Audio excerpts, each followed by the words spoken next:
नमस्कार, बहुत बहुत स्वागत है आप सभी का। एक मूवी जिसने अभी बॉलीवुड कह लो या फिर एक समाज कह लो या काफ़ी लोगों के पेट में दर्द कर दिया। कहानी है फूले मूवी की। और आज प्रोफेसर साहब हमारे साथ बैठे हैं। इनसे समझेंगे कि आखिर इतना विवाद इस पिक्चर पे क्यों, ऐसा क्या इसके अंदर है कि कई जो दिल्ली एनसीआर है, बड़े बड़े महानगर है, वहां पर तो पर्दा भी नहीं मिला। काफी चेकिंग के बाद, काफी चीजें हटाने के बाद अब उसको पेश भी किया जा रहा है, तो पता नहीं क्या क्या हटाया गया होगा, क्या क्या छुपाया गया हो। तो आखिर ये फूले मूवी क्या है, क्या कैरेक्टर है, सारी चीजें समझने की कोशिश करते हैं। स्वागत सर पहले आपका। जी नमस्कार। ये फूले मूवी के पीछे जो किरदार है, मैसेज है, क्या है, क्या चीजें आपने देखी, क्या समझना चाहिए देश को? 3000 साल पहले से हाँ, हमारे देश में मनवादी व्यवस्था चल रही थी। हाँ, मनवादी व्यवस्था क्या थी, मोटे मोटे तौर पे आपको बता दूं कि दलित को पढ़ने का अधिकार नहीं था, कुर्सी पे बैठने का अधिकार नहीं था। दलित का मतलब भी थोड़ा सा मैं स्पेसिफाई कर दूं, दलित मतलब शूद्र, और शूद्र में आते हैं पिछड़े, दलित, अल्पसंख्यक सभी। इस देश में वर्ण व्यवस्था थी, सिर्फ 4 तरह के लोग थे, ब्राह्मण थे, क्षत्रिय थे, वैश्य थे, और इसके अलावा जो भी थे, जो अपने आप को हिंदू बोलते हैं, चाहे वो गुर्जर समाज हो, जाट हो, यादव हो, कोरी हो, कुशवाहा हो, सैनी हो, चाहे वो चमार हो, धोबी हो, दानक हो, वाल्मीकि हो, ये सब शूद्र हुआ करते थे। तो जो शूद्र हैं, इनको पढ़ने का अधिकार नहीं था, कुर्सी बैठने का अधिकार नहीं था। जब ये सड़क से निकलते थे तो इनके कमर में झाड़ू बांध दी जाती थी, जिससे इनके पैर ना पड़े, क्योंकि पैर पड़ने से वो जगह अपवित्र हो जाया करती थी। ये एक सेगमेंट हो गया। अब इसके बाद आइए महिलाओं का। तो महिलाओं को स्तन ढकने का अधिकार नहीं था, स्तन खुले रहते थे और स्तन के आकार के हिसाब से उनपे टैक्स लगता था अगर वो स्तन ढकेंगी तो। ये दूसरा हो गया। अब इसके अलावा अगर किसी शूद्र महिला की शादी हो जाए, विवाह हो जाए, तो वो 3 दिन ब्राह्मण के यहाँ रहती थी शुद्धिकरण के लिए। शादी के बाद जो नाबालिग बच्चियां थी, 10-10 साल की, 11-11 साल की, उनको, शूद्रों की बच्चियों को मंदिर में भेजा जाता था देवदासी बनाने के लिए, जहां वो भगवान और उन पंडितों की सेवा करती थी। तो इस तरह की व्यवस्था का विरोध करना किया गया।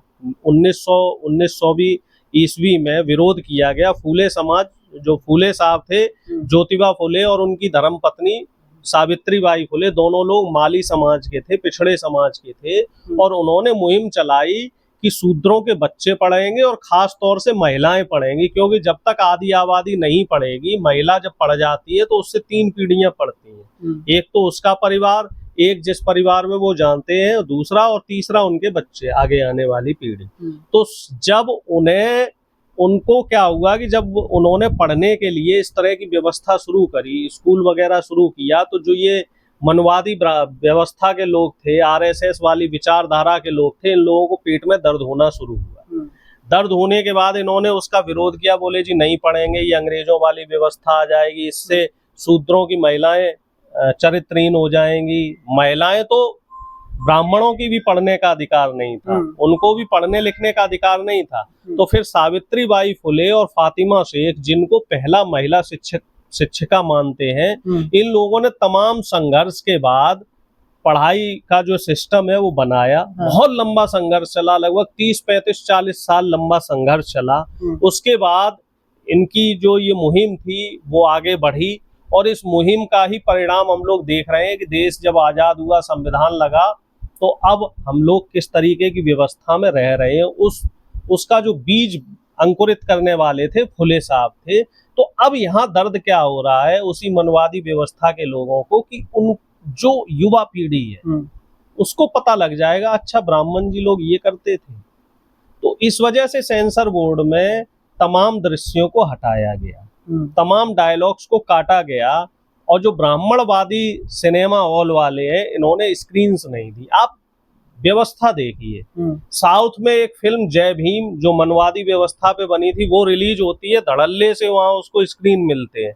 लेकिन हमारे यहाँ फुले नाम की एक फिल्म है, जो हमारे महापुरुष थे, वो फिल्म रिलीज होती है, लेकिन उसे स्क्रीन नहीं मिलते। तो ये जो मनवादी व्यवस्था के लोग हैं, ये क्या सोचते हैं कि आप स्क्रीन नहीं देंगे तो क्या संदेश समाज में नहीं पहुंचेगा? संदेश तो पहुंच गया है, तमाम लोगों को जानकारी हो गई है कि आखिर फुले फिल्म में ऐसा क्या था जिसकी वजह से इसको स्क्रीन नहीं मिली, सेंसर बोर्ड में इसको 1 महीने अटकाया गया। अभी 25 अप्रैल को रिलीज हुई है ये फिल्म, और मेरा आपके चैनल के माध्यम से निवेदन है कि सभी बहुजन जो गरीब हैं, दलित हैं, शोषित हैं, वंचित हैं, पिछड़े हैं, अल्पसंख्यक हैं, जरूर इस फिल्म को देखें। सिनेमा हॉल में नहीं देख पा रहे हैं तो कुछ दिनों बाद ये यूट्यूब पे आ जाएगा, तमाम OTT ऐप्स है वहां आ जाएगा। उस फिल्म को देखें, अपने बच्चों को भी दिखाएं, जिससे कम से कम हमें ये तो पता लगेगा कि संविधान लागू होने से पहले हम कैसे रहते थे, कमर में झाड़ू बांध के रहते थे। आज हम जो लोग ये सोफा पे बैठे हैं, हम लोग जमीन पे बैठा करते थे संविधान लगने से पहले। ये फुले साहब का संघर्ष है। हम लोग जो ये इतने अच्छे अच्छे कपड़े पहन रहे हैं, वो कपड़े पहनने का हमें अधिकार नहीं था। हमारे बच्चों को स्कूल जाने का अधिकार नहीं था, नौकरी करने का अधिकार नहीं था। हम लोग बंधुआ मजदूर थे और गुलाम थे इन मनवादियों के। तो ये जो इतना लंबा संघर्ष रहा है और हमारे महापुरुषों ने संघर्ष किया है, तो हमें उनको नमन करना चाहिए, वंदन करना चाहिए, और उस संघर्ष का हमें रोज सुबह शाम उठकर शुक्रिया अदा करना चाहिए। आखिर ये बताइए, फुले साहब को क्या पड़ी थी? लेकिन इस मूवी से आपको नहीं लगता कि चलो पहले की जो बातें जो थी, अब तो सभी लोग मतलब आपस में भाईचारे से रहते हैं, फिर समाज में फिर घृणा होगी, ऐसा नहीं लगता?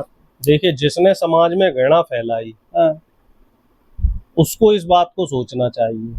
हम तो उस बात के शिकार रहे हैं, और हमारी आने वाली पीढ़ी उस चीज की शिकार ना हो, इसके लिए हमें अपने युवाओं को चेताना चाहिए कि हम हिंदू नहीं है, पहले हिंदू बाद में है। पहले हम क्या है? पहले दलित है, पिछड़े हैं, और पहले हम क्या है? यादव है, ब्राह्मण है, क्षत्रिय है। क्योंकि हमारे तो ये सब चीजें खत्म हो जानी चाहिए। क्या बात कर रहे हो आप? अभी अगर पंडित जी शादी करेंगे अपने बच्चों की, तो वो उसमें भी देखेंगे कितने विषय के ब्राह्मण हो, कानकुब्ज ब्राह्मण हो, भारद्वाज ब्राह्मण हो, कौन से ब्राह्मण हो। और आप कह रहे हैं जाति व्यवस्था खत्म हो गई है? खत्म। ओनर किलिंग होती है। दिल्ली NCR के क्षेत्र में चले जाओ, रूरल एरिया में चले जाओ, अगर आप दूसरी जाति में शादी कर रहे हैं, आज भी खबरें आती हैं, डेली अखबार में खबरें मिलेंगी कि अलग जाति में शादी हो गई तो ओनर किलिंग हो गई। भाई, लड़की वालों ने लड़की को मार दिया, लड़के को मार दिया। और धर्म का तो छोड़ ही दो, अलग धर्म में शादी करोगे तो साहब वो लव जिहाद हो जाता है। उस पे तो हमारे मुख्यमंत्री जी कानून भी बना रहे हैं। तो अभी भी हमारे समाज में जाति व्यवस्था है, जाति वैमनस्यता है, और जिसके पैर न फटी बिमाई, वो क्या जाने पीर पर आए। जिसका शोषण हुआ है, जिसके चोट लगी है, दर्द उसी को होगा। अब ये मनवादी विचारधारा के लोग हैं, मेरे भी कई मित्र हैं ब्राह्मण, वो हमसे ये कहते हैं, यादव जी हमने थोड़ा ही किया है, हमारे तो पूर्वजों ने किया है, तो हम पे ठीकरा क्यों फोड़ते? अरे भैया, आपके पूर्वजों ने किया है ना, तो पहले उस चीज को मानो तो कि हाँ, हमारे पूर्वजों ने गलती की है, हम उस गलती को सुधारते हैं। आप ये बात कह के पल्ला नहीं झाड़ सकते कि हमारे पूर्वजों ने गलत किया है, हमने नहीं किया। आप उस गलती को सुधारो ना।